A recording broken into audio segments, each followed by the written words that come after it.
Halo semuanya, selamat datang di channel yang tidak layak untuk dihina ini. Sebelum kita mulai, atur posisi santainya, seruput kopinya, dan mari kita berkhayal.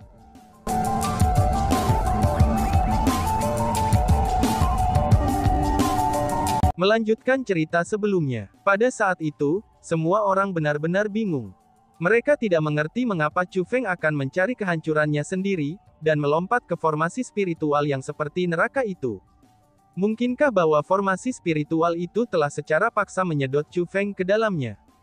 Tapi jika formasi spiritual itu menyedot Chu Feng, bagaimana mereka bisa terus berdiri di sana dan baik-baik saja? Mengapa mereka tidak merasakan kekuatan daya hisap yang dipancarkan oleh pembentukan formasi itu? Dengan demikian, Chu Feng kemungkinan besar melompat ke pembentukan formasi itu dengan sendirinya.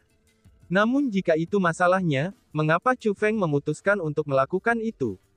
Pada saat kerumunan semua merasa bingung, ekspresi kegelisahan di mata yang tajam dari binatang spiritual suci itu menjadi lebih intens. Setelah itu, tidak lama setelah Chu Feng melompat ke formasi spiritual itu, sebuah transformasi mulai muncul di dalamnya.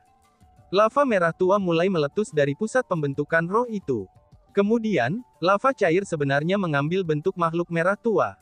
Makhluk raksasa itu menyerupai naga, tetapi bukan naga. Dengan gigi tajam, itu terlihat sangat ganas. Ketika makhluk besar itu terbang keluar dari pembentukan formasi, lingkungan sekitarnya menjadi gelap total. Aura yang dipancarkan oleh makhluk seperti naga itu sama sekali tidak kalah dengan binatang spiritual suci. Selain itu, tubuhnya lebih dari 10 kali lebih besar daripada binatang spiritual suci. Itu benar-benar raksasa yang menghubungkan langit dan bumi dengan tubuhnya, dan menjadi monster yang mampu menghancurkan apa saja. Monster, itu monster. Setelah melihat naga merah tua, semua orang menjadi semakin yakin, betapa berbahayanya pembentukan formasi penghubung neraka itu. Dibandingkan dengan binatang spiritual suci, naga merah tua itu terlihat lebih ganas. Tampaknya itu benar-benar monster yang muncul dari neraka. Mengaum. Tepat pada saat itu, naga merah itu tiba-tiba meraung. Setelah itu ia menyapu ekornya, dan mulai memancarkan cahaya merah tua. Cahaya itu dengan cepat menyebar kemana-mana. Melihat cahaya merah tua, semua orang menjadi tegang. Sinar merah tua itu sangat kuat dan sangat cepat. Jika itu dilakukan untuk menyerang mereka, maka itu akan sama dengan serangan yang sangat fatal. Yang paling menakutkan dari semuanya adalah, bahwa kecepatan penyebaran cahaya merah itu benar-benar terlalu cepat. Mereka tidak bisa menghindarinya, dan hanya bisa menunggu kematian. Namun yang mengejutkan banyak orang setelah sinar merah mencapai mereka, sinar itu berhenti menyebar. Ketika orang banyak melihatnya, mereka menemukan bahwa sinar merah itu telah berubah menjadi perisai yang sangat besar. Mata Li Anzi bersinar saat melihat itu. Tidak dapat menahan dirinya, dia pun mengucapkan dengan khawatir. Itu formasi penyegelan. Seru Li Anzi. Formasi penyegelan, memang benar itu benar-benar menyerupai formasi penyegelan. Naga merah tua itu mengeluarkan formasi penyegelan itu dengan sengaja. Mungkinkah dia takut bahwa binatang spiritual suci itu akan melarikan diri? Seru kerumunan. Semua kerumunan berhasil bereaksi setelah mendengar apa yang dikatakan Li Anzi. Mengaum. Tepat pada saat itu, naga Crimson itu mengeluarkan raungan lagi. Dan kemudian, naga itu menggerakkan tubuhnya yang besar, dan dengan kecepatan yang luar biasa terbang menuju binatang spiritual suci. Naga itu membuka mulutnya yang ganas, dan menggigit binatang spiritual suci. Adapun binatang spiritual suci, itu bukan karakter biasa juga. Tubuhnya bergeser, dan dengan mudah menghindari serangan yang masuk. Kemudian binatang spiritual suci membuka mulutnya, dan mulai menembakkan banyak bola energi ke arah naga merah tua. Tiba-tiba saja cahaya Crimson dipancarkan dari tubuh naga Crimson. Seperti perisai, cahaya itu sepenuhnya memblokir semua bola energi yang ditembakkan oleh mulut binatang spiritual suci. Dalam sekejap mata, dua makhluk raksasa yang menakutkan itu bertabrakan dalam pertempuran. Riak energi yang disebabkan oleh pertempuran mereka juga mampu menghancurkan seluruh wilayah. Untungnya naga merah tua itu telah melepaskan formasi spiritual, yang menghalangi kerumunan sebelum pertempuran dimulai. Kalau tidak, riak energinya saja sudah cukup untuk memusnahkan kerumunan. Aneh. Monster yang terbang keluar dari formasi neraka itu, Formasi spiritual yang telah dilepaskannya itu tampaknya tidak menyegel pelarian bis Holy Spirit, tetapi seperti melindungi kita, seseorang dari kerumunan berkata. Kamu bercanda, kenapa monster seperti itu melindungi kita? Kata-kata orang itu segera menyebabkan keributan besar. Pada saat yang sama ketika orang banyak merasa heran, mereka juga merasa itu tidak terbayangkan. Karena bagaimanapun, monster itu tampaknya telah muncul dari neraka. Seluruh tubuhnya memancarkan aura mengerikan itu, dan bagaimana mungkin monster seperti itu bisa membantu mereka? Semuanya, coba lihat. Lihatlah kepala monster itu. Pada saat itu, seseorang berteriak dengan ketakutan. Mendengar teriakan orang itu, semua orang memandang kepala monster itu. Setelah melakukannya, semua ekspresi mereka berubah. Bahkan Li Anzi, Puyang Han dan Puyang Qi tidak terkecuali. Alasan untuk itu adalah, karena kerumunan telah menemukan bahwa ada siluet jauh di dalam kepala monster itu. Karena kenyataan bahwa monster itu bergerak terlalu cepat, maka kerumunan tidak dapat melihat gambar orang itu dengan jelas. Namun jika mereka memperhatikannya, mereka akan bisa mengatakan bahwa siluetnya menyerupai Chu Feng. Itu Chu Feng. Itu pahlawan muda Chu Feng. Pahlawan muda Chu Feng telah dilahap oleh monster itu. Tiba-tiba saja seseorang menghela nafas selam penyesalan. Melahap otakmu. Bukankah makanan akan masuk ke perut seseorang setelah dimakan? Mengapa makanan seseorang malah masuk ke kepala seperti itu? Namun tepat setelah pria itu berbicara, dia langsung diserang oleh rekan-rekannya. Setelah ditegur, pria itu mengungkapkan ekspresi bingung. Dan pada akhirnya, dia pun bertanya. Tapi jika pahlawan muda Chu Feng tidak dilahap, lalu mengapa dia berada di dalam kepala monster itu? Sebenarnya bukan hanya pria itu saja yang bingung, bahkan banyak yang lainnya juga bingung ketika bertanya-tanya, mengapa Chu Feng berada di dalam kepala monster itu. Tepat pada saat itu, Li Anzi berbicara perlahan. Chu Feng mengendalikan monster itu. Bukan monster itu yang melawan binatang spiritual suci. Tapi sebaliknya, itu adalah Chu Feng.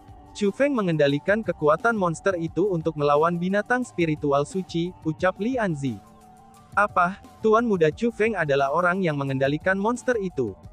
Dengan kata lain, itu berarti formasi penyegelan dirilis oleh Tuan Muda Chu Feng untuk melindungi kita. Tapi bagaimana mungkin dia mencapai titik itu? Oh iya, aku mengerti sekarang. Inilah pembentukan formasi itu. Ini formasi spiritu itu. Jadi begitu rupanya. Kata-kata Li Anzi segera menyebabkan kerumunan tiba-tiba tersadarkan.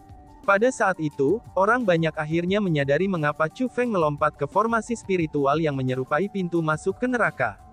Ternyata Chu Feng berhasil mengatakan dengan sekali pandang, bahwa pintu masuk ke neraka itu mengandung kekuatan luar biasa yang bisa diperoleh dan dikontrol orang jika masuk.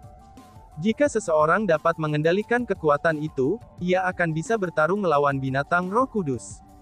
Hanya pada saat inilah kerumunan menyadari, bahwa pembentukan formasi yang menyerupai pintu masuk neraka itu sebenarnya tidak lebih dari pengalih perhatian saja. Namun sayangnya, terlepas dari Chu Feng, semua orang telah dibuat bingung oleh pengalihan itu. Chu Feng adalah satu-satunya yang berhasil melihat semuanya. Pada saat ini, ketika kerumunan melihat ke arah naga merah tua, mereka pada tingkat yang lebih besar atau lebih kecil memiliki kekaguman di mata mereka. Terlepas dari apakah mereka mau atau tidak, mereka tidak punya pilihan selain mengakui bahwa cucu Chu Hanxian dan putra Chu Xuan Yuan, keturunan dari dua individu besar tersebut, dia benar-benar seseorang yang melampaui orang lain. Tidak hanya dia memiliki kultivasi yang lebih kuat dari semua orang yang hadir, tetapi wawasannya juga lebih kuat dari semua orang yang hadir. Lalu pada saat mengontrol naga Crimson, Chu Feng bertabrakan dengan Holy Spirit Beast. Dalam penahanan formasi spiritual, kekuatan bela diri meledak secara berurutan, dan menghasilkan riak-riak gelombang energi yang mampu menjatuhkan langit dan bumi. Orang luar yang dilindungi oleh formasi spiritual, kerumunan menjadi sangat bersemangat saat mereka menyaksikan pertempuran. Itu seolah-olah mereka sendiri terlibat dalam pertempuran juga. Selain itu, area di mana pertempuran itu terjadi hanya diisi dengan kehancuran. Kerumunan tidak bisa melihat pertempuran dengan jelas. Mereka hanya bisa merasakan kekuatan pertempuran yang luar biasa, dan berseru kagum pada betapa mengerikannya itu. Selain itu, bahkan dengan itu yang terjadi, mereka masih dipenuhi dengan harapan dan kegembiraan. Adapun alasannya, itu semata-mata karena pertarungan ini menyangkut apakah mereka bisa masuk ke formasi cahaya spiritual suci atau tidak. Selain itu, pada saat itu mereka semua dapat merasakan bahwa meskipun binatang spiritual suci sangat kuat, tapi itu bukan tandingan naga merah yang dikendalikan oleh Chu Feng. Jika ini terus berlanjut, binatang spiritual suci cepat atau lambat akan dikalahkan oleh Chu Feng. Dengan kata lain, meskipun pertempuran belum diputuskan, tapi kerumunan sudah melihat harapan, dan sangat menantikan Chu Feng bisa mengalahkan binatang spiritual Skui. Tuan muda Chu Feng benar-benar luar biasa. Dengan seberapa kuat naga Crimson itu, pasti akan menjadi tugas yang sangat sulit untuk mengontrolnya jika seseorang tidak memiliki bakat yang cukup. Jika itu aku pasti tidak akan bisa mengendalikan Crimson itu naga itu sama sekali, dan sudah jelas tidak bisa mengendalikannya. Bukan hanya itu saja, tapi aku kemungkinan akan menerima serangan balik dari kekuatannya yang luar biasa. Sampah, apakah ada kebutuhan bagimu untuk mengatakan itu kepada kita? Orang hanya bisa mengatakan dengan melihatnya, bahwa akan sangat sulit untuk mengendalikan naga merah tua itu. Apalagi bisa melepaskan kekuatan luar biasa seperti itu setelah mengendalikannya. Putra Chu Xuanyuan, reputasinya benar-benar layak. Tampaknya jenius luar biasa yang lain akan lahir dari alam kultivasi martial ancestor kami, ucap kerumunan. Kerumunan tidak mengistirahatkan mulut mereka saat mereka menyaksikan pertempuran, dan mereka terua memuji Chu Feng tanpa henti. Lebih tepatnya, apa yang mereka lakukan tidak bisa dikatakan memuji. Setelah semua, Chu Feng melakukan semua yang mereka puji untuknya di depan mata mereka. Kekaguman yang mereka rasakan untuk Chu Feng datang dari lubuk hati mereka. Selain itu, tidak semua orang yang hadir berharap kalau Chu Feng dapat mengalahkan binatang spiritual suci. Misalnya seperti orang-orang dari klan surgawi Puyang. Mereka tidak berharap Chu Feng mengalahkan binatang spiritual suci. Meskipun mereka akan mendapat manfaat setelah Chu Feng mengalahkan binatang spiritual suci, tapi mereka masih tidak ingin Chu Feng menang. Adapun alasannya, itu sebenarnya sangat sederhana. Mereka tidak ingin Chu Feng bisa mendapatkan reputasi, dan berjemur di pusat perhatian. Ini terutama berlaku untuk Puyang Han. Dia tidak hanya berharap Chu Feng kalah, tapi dia juga berharap agar Chu Feng mati di tangan binatang spiritual suci itu. Sial, saat Puyang Han terus menonton pertempuran, ekspresinya semakin jelek. Bukan hanya itu saja, tapi dia juga mengepalkan tangan dengan erat di lengan bajunya. Pada awalnya, binatang spiritual suci itu mampu berperang melawan naga merah tua yang dikendalikan oleh Chu Feng. Namun pada saat itu, binatang spiritual suci itu melarikan diri dalam kekacauan.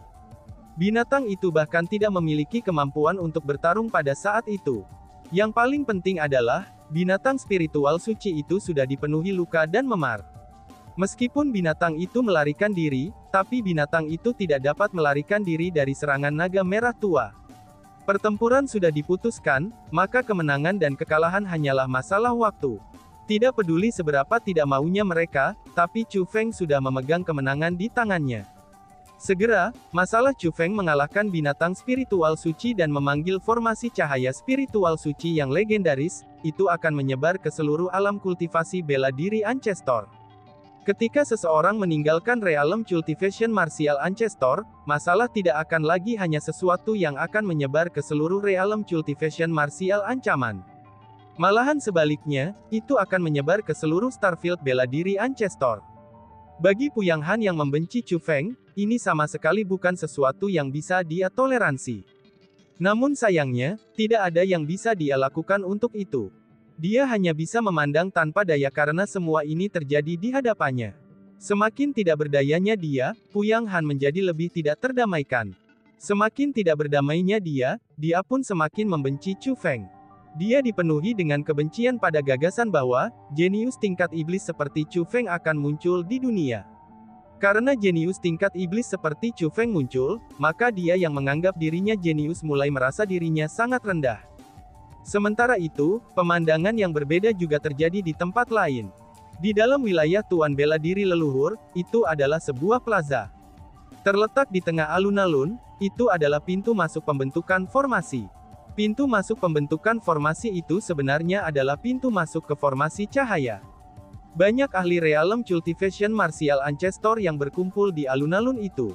Klan Dongguo Surgawi seperti Dongguo Bingyu, orang-orang dari klan Surgawi Puyang dan orang-orang dari klan Surgawi Li juga hadir di alun-alun. Mereka semua tampaknya memiliki peran untuk dimainkan. Setelah Chu Feng dan semua pendatang baru telah memasuki formasi keunggulan baru, dan klan Surgawi Linggu yang menjaga gerbang pembentukan formasi telah membuka gerbangnya. Ini memungkinkan Dongguo Bingyu dan yang lainnya untuk langsung melewati gerbang pembentukan formasi, dan mencapai plaza. Meskipun mereka berhasil memasuki alun-alun, tapi mereka hanya karakter pendukung. Para pemimpin yang layak, mereka sepenuhnya dari wilayah itu adalah kekuatan dari daerah Tuan.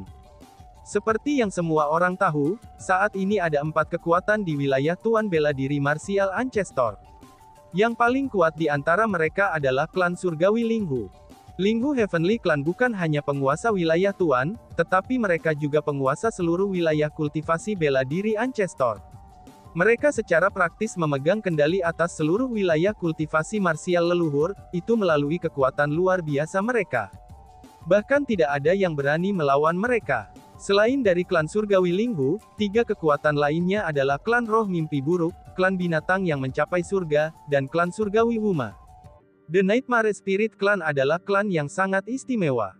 Mereka semua mengenakan gaun hitam, dan orang tidak bisa melihat apapun di balik gaun hitam mereka. Tidak hanya fitur wajah mereka tidak dapat dilihat, tetapi bahkan mata mereka tidak dapat dilihat. Alasan untuk itu adalah, karena di balik gaun itu ada tubuh yang berbentuk gas hitam. The Nightmare Spirit Clans tidak memiliki bentuk apapun. Mereka bukan manusia atau binatang buas, dan tubuh gas hitam adalah bentuk sejati mereka. Menjadi begitu istimewa, mereka sangat berbeda di alun-alun. The Nightmare Spirit Clan terkenal karena kekejaman mereka di seluruh leluhur martial Starfield. Telah dikabarkan, mereka memiliki metode paling kejam untuk menyiksa orang lain di alam martial cultivation Ancestor. Ini terkait dengan kekuatan garis keturunan khusus mereka. Terlepas dari klan Roh Mimpi Buruk, klan Binatang yang Mencapai Surga juga sangat khas di alun-alun. Bahkan klan Binatang yang Mencapai Surga lebih menarik daripada klan Roh Mimpi Buruk. Alasan untuk itu adalah, karena mereka terlalu besar. The Class Beast Mencapai Surga adalah sekelompok humanoid raksasa berkepala binatang. Bahkan yang terkecil di antara mereka tingginya lebih dari 100 meter. Sedangkan yang terbesar di antara mereka mencapai 1000 meter. Hanya duduk di sana, mereka menyerupai gunung. Untuk memiliki begitu banyak raksasa berkumpul di satu tempat, itu benar-benar sulit bagi seseorang untuk tidak memperhatikan mereka. Selain itu, baik Nightmare Spirit Clan dan klan Binatang yang Mencapai Surga terkenal karena kehebatan mereka di Ancestor Martial Starfield. Kekuatan luar biasa mereka terus berlanjut selama beberapa puluh ribu tahun. Mereka berdua adalah kekuatan besar yang sangat sedikit orang di seluruh Ancestor Martial Starfield, yang bersedia untuk menyinggung mereka. Selain itu, meskipun klan Roh Mimpi Buruk dan klan Binatang Mencapai Surga begitu memikat hati dan memiliki kekuatan besar, tapi masihlah klan Surgawi Linghu yang bertindak sebagai pemimpin yang sepenuhnya layak di plaza. Alasan untuk itu adalah, karena bahkan klan Roh Mimpi Buruk dan klan Binatang yang Mencapai Surga yang merupakan 2 klan yang sangat perkasa di leluhur martial Starfield, keduanya hanya bawahan klan Surgawi Linghu di dalam alam kultivasi martial Ancestor. The Nightmare Spirit Clansman dan Clansman Beast yang Mencapai Surga di Realm Cultivation Martial Ancestor telah menyerahkan diri kepada klan Surgawi Linghu.